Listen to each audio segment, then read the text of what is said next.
Saat ditanya peluang Partai Gerindra mendukung Kaisang Pangarep sebagai calon gubernur bukan wakil gubernur Jakarta, Kaisang mengatakan siap didukung oleh partai manapun. Putra bungsu Presiden Jokowi itu siap didukung partai manapun. Bagi Kaisang, dalam pemilihan gubernur DKI Jakarta tidak hanya punya popularitas dan elektabilitas saja, tapi etos kerja penting untuk masyarakat Jakarta. Sebelumnya hasil lembaga survei Jakarta menyebut elektabilitas Kaisang sebesar 3,9%. Hal ini ia sampaikan usai melakukan pertemuan dengan Ketua DPW PSI di kawasan Keramat Raya, Jakarta Pusat, usai membahas kondisi politik di Jakarta. Mas, Gerindra bilang kalau Gerindra siap mengusung Mas Kaisang jadi cagup bukan cawagup lagi, cagup. Ya balik lagi, ini kan Indonesia ini negara yang besar ya, kan nggak hanya Jakarta aja. Ya selama emang didukung oleh partai-partai ya nggak masalah juga. Tapi kan yang sebenarnya itu kita nggak hanya cuma punya popularitas, nggak punya hanya elektabilitas, tapi kan yang penting etos kerja nanti buat masyarakat Jakarta itu kan yang lebih penting. Pak Anies ya, udah ada komunikasi tersendiri nggak sih dengan Pak Anies untuk pilgub Jakarta? Selama ini belum ada komunikasi, tapi sekedar info aja ya buat teman-teman semua, dan saya kira sudah tahu Pak Anies sama saya ini kan beda. Udah ya, yuk. Partai Gerindra menegaskan hingga saat ini peluang nama yang akan maju di Pilkada Jakarta masih dinamis. Ada Ridwan Kamil yang dianggap sosok berprestasi di Jawa Barat meskipun baru di Jakarta. Ada pula putra bungsu Jokowi, sekaligus Ketua Umum PSI Kaisang Pangarep, dinilai Gerindra juga punya peluang yang sama bertarung di Pilkada Jakarta. Ridwan Kamil adalah sosok baru di Jakarta dalam konteks elektoral, walaupun masyarakat secara nasional sudah mengenal beliau. Ini menurut saya punya kans yang besar untuk tampil setidaknya kompetitif lah, gitu kan, RK ini. Karena kan dia tokoh baru tapi orang sudah tahu prestasinya. Di Bandung 2 kali kan, ibu kota provinsi yang karakteristiknya mirip Jakarta. Kemudian di Jawa Barat sekali. Jadi orang tahu nih kapasitasnya, walaupun dia sosok baru. Kaisang juga memenuhi syarat ya untuk maju ya. Jadi saya sendiri nggak akan terkejut misalnya suatu saat Mas Kaisang maju. Nggak ada masalah menurut saya, tapi keputusannya nanti disampaikan. Sementara Ketua Umum Golkar Erlangga Hartarto menyebut nama wakil ketua umumnya Ridwan Kamil masih dalam pertimbangan maju di Pilkada Jakarta atau Jawa Barat. Erlangga menegaskan masih butuh proses untuk menetapkan calon gubernur Jakarta. Kalau pertimbangan Golkar melihat lebih baik di Jabar atau gimana? Iya, nanti kami monitor. Kalau Kaisang sendiri, Golkar juga mengusung nama itu nggak Pak kira-kira? Masuk radar nggak? Nanti kita lihat. Pak, untuk koalisi pilkada benar 4+1 Pak, koalisi 4+1, satunya Pak Presiden Jokowi. Pak soal iya, Pak. Untuk partai kan yang harus mengusung pilkada, yang usung partai-partai. Pak Zulhas kan kemarin bilang udah sepakat semua Pak RK di Jakarta, itu gimana? Ya kan masih ada proses. Namun Ketua Umum PAN Zulkifli Hasan bersikukuh, Koalisi Indonesia Maju punya sinyal kuat majukan RK di Jakarta meskipun belum menentukan wakilnya. Ya kita kan kalau Jakarta Ridwan Kamil, wakil belum lagi dibahas ya. Golkar katanya melihat elektabilitasnya kan lebih rendah Pak, dan bakal orang ada ke Jabar Pak. Jadi gimana Pak? Ya nanti dibahas lagi. Yuk. Sejauh ini, Koalisi Indonesia Maju membuka peluang sejumlah nama kuat untuk maju di Pilkada Jakarta. Namun masih sedikit kemungkinan untuk mantan Gubernur Jakarta, Anies Baswedan. Sinyal sejumlah politisi mengarah ke sosok Ridwan Kamil terutama setelah pertemuan Jokowi dan koalisi pendukung pemerintah akhir Mei lalu dan putra bungsu Jokowi, Kaisang Pangarep. Apakah pertemuan Prabowo dan Koalisi Indonesia Maju semalam turut membahas kemungkinan majunya Kaisang itu? Tim Liputan, Kompas TV. Benarkah pertemuan pimpinan Partai Koalisi Indonesia Maju tadi malam salah satunya membahas agenda politik terdekat yakni Pilkada termasuk di Jakarta serta peluang mengusung putra bungsu Jokowi Kaisang Pangarep? Kami diskusikan bersama Ahmad Doli Kurnia, Wakil Ketua Umum Partai Golkar, dan Siti Zuhro selaku pengamat politik dari Badan Riset dan Inovasi Nasional atau BRIN. Selamat sore semuanya, apa kabar? Selamat sore. Assalamualaikum warahmatullahi wabarakatuh. Sudah hadir bersama kami. Waalaikumsalam warahmatullahi wabarakatuh. Kalau kata Pak Erlangga kemarin itu pembahasan atau pertemuan bersama dengan Pak Prabowo mengenai pentingnya strategi ke depan. Apakah strateginya itu termasuk dengan Pilkada DKI Jakarta dan mengusung Mas Kaisang di Pilkada DKI ini, Bang Doli? Banyak hal saya kira yang dibahas ya. Sebagai presiden terpilih Pak Prabowo, kemudian kan juga perlu untuk mendiskusikan sering ya dengan ketua umum partai politik yang kemarin mengusung dan memenangkan beliau ya. Jadi pertemuan itu sebetulnya lebih banyak membicarakan tentang 5 tahun ke depan ini, hal-hal penting strategi apa yang kemudian harus kita laksanakan dalam rangka untuk kemudian membuat Indonesia lebih maju lagi ya, daripada sekarang. Nah tentu saya kira pasti akan ada juga pembicaraan-pembicaraan kan, agenda-agenda kebangsaan ke depan itu kan termasuk salah satunya kan pilkada ya. Tapi tidak spesifik ya, belum spesifik apalagi bicara tentang nama orang per orang gitu. Jadi saya kira kemarin lebih bicara tentang hal-hal besar, agenda-agenda besar yang kita harus hadapi dalam 5 tahun ke depan. Apalagi kita kan tahu sebenarnya situasi dunia sekarang ya tidak baik-baik saja ya. Kalau Sekarang isunya isu isu yang besar, kemarin kata Pak Erlangga diskusinya nggak dilaporin dulu ke Pak Jokowi. Masa iya sih Bang? Maksudnya? Tidak dilaporkan dulu ada pertemuan antara Pak Prabowo dengan ketua-ketua koalisi Kim itu ke Pak Jokowi. Pak Erlangga yang bilang kemarin begitu. Enggak, saya kira kan mereka ini bukan soal lapor nggak lapor. Mereka ini kan hampir setiap hari ketemu ya. Sebagian besar ketua umum partai politik yang tergabung dalam Koalisi Indonesia Maju itu kan semuanya berada dalam kabinetnya Pak Jokowi. Jadi saya kira dengan Pak Jokowi mereka pasti sering dan intensif melakukan pertemuan. Ya kemarin aja ada berapa kali rapat itu dengan Pak Jokowi. Saya kira pada saat mereka bertemu rapat dalam Pak Jokowi, hal-hal yang mereka yang bapak-bapak ketua umum partai politik bicarakan ya pasti setidaknya sudah disampaikan kepada Pak Jokowi kan. Oke, Bu Zuhro, terkait dengan nama ini kan awalnya nama RK muncul, tapi kemudian kan Golkar punya posisi bahwa RK dimajukan di Jabar saja begitu dengan elektabilitasnya. Dan sekarang muncul nama Kaisang yang diusung untuk maju ke Pilgub DKI. Kan secara politiknya memang besar atau tidak menurut Anda? Yang mana ini? Untuk Kaisang. Kaisang di DKI. Oh, Kaisang, ya.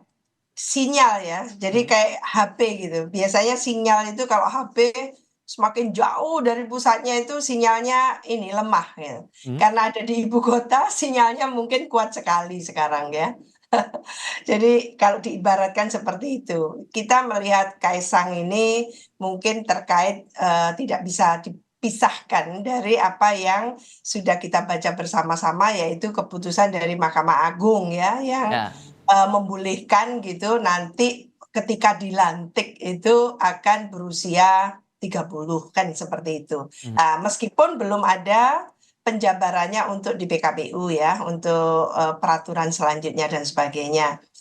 Tapi apa yang tidak mungkin sebetulnya kalau memang dikehendaki kan itu. Kita belajar dari Pilpres yang lalu, sinyalnya seperti itu, sama gitu ya.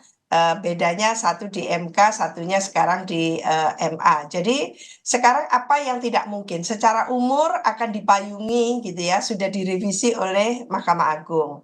Secara partai tinggal memilih partai mana, yang bersangkutan juga ketua umum partai PSI ya.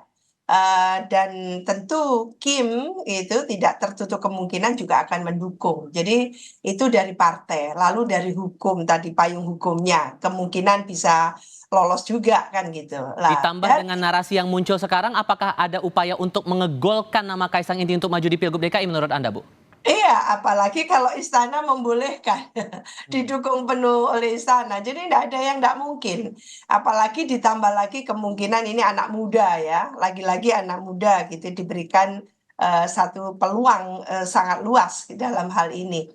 Cuman kan Kaisang tadi mengatakan bahwa tidak sekedar popularitas dan elektabilitas, tapi ada etos kerja. Jadi kalau kita terjemahkan, apalagi dari Mas Habibur Rahman tadi itu, bahwa prestasinya Pak Ridwan Kamil sudah jelas lah. Sekarang pertanyaannya, apakah Kaisang punya prestasi? Kan gitu. Jadi sama, jadi pertanyaan yang sama ketika itu dilontarkan oleh elit partai gitu ya, calon pengusung atau pendukung, maka pertanyaan kita publik kepada tentu para elit partai politik ini, apakah Kaisang itu memenuhi kriteria, memenuhi gitu ya, persyaratan sebagai bahkan lompat ke gubernur. Orang itu kan dari bawah biasanya.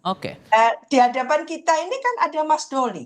Mas Doli ini waketum Golkar. Kurang apa tidak malang melintangnya gitu ya. Sekarang adalah ketua komisi 2 di DPR. Walaupun sepenuhnya itu keputusan nama calon kan tetap di Pak Erlangga sebagai ketua kan? Iya, jadi menurut saya Golkar ini tidak kurang gitu loh. Kalau mau bilang kader itu tidak kurang. Lalu bagaimana tidak hanya popularitas, saya hanya menirukan loh ya bahasanya Kaisang. Tidak cukup hanya popularitas dan elektabilitas, tapi adalah kinerja atau prestasinya. Apa prestasinya? Apa yang mau disuguhkan kepada masyarakat Jakarta yang notabene secara mungkin sosial ekonomi ini lebih tinggi dari yang lain kan? Saya konfirmasi dulu ke Bang Doli, kalau begitu Bang Doli, nama Kaisang ini masih masuk radar nggak di Golkar sebagai Cagup DKI? Jadi begini, kalau Golkar, kenapa beberapa minggu atau sebulan terakhir ini kan terjadi semacam apa namanya ya, dinamika lah ya berkaitan dengan soal Ridwan Kamil di Jakarta atau di Jawa Barat ya. Ukuran kami adalah kita berupaya untuk mengambil keputusan dibantu dengan pendekatan saintifik ya, berdasarkan hasil survei tentunya gitu. Nah, makanya kalau kemarin terakhir saya sampaikan, kalau kita beranjak dari posisi Ridwan Kamil, sekarang Ridwan Kamil itu lebih punya peluang besar di Jawa Barat dibandingkan Jakarta. Kalau berdasarkan elektabilitas, kalau berdasarkan hasil survei. Nah, elektabilitas itu kan nyambung dengan apa yang disampaikan oleh Mas Kaisang dan Prof. Wiwi barusan tadi. Itu elektabilitasnya akan meningkat kalau misalnya seseorang populer dan kemudian dia dianggap pernah punya prestasi-prestasi. Kan itu kan efeknya itu sebetulnya gitu.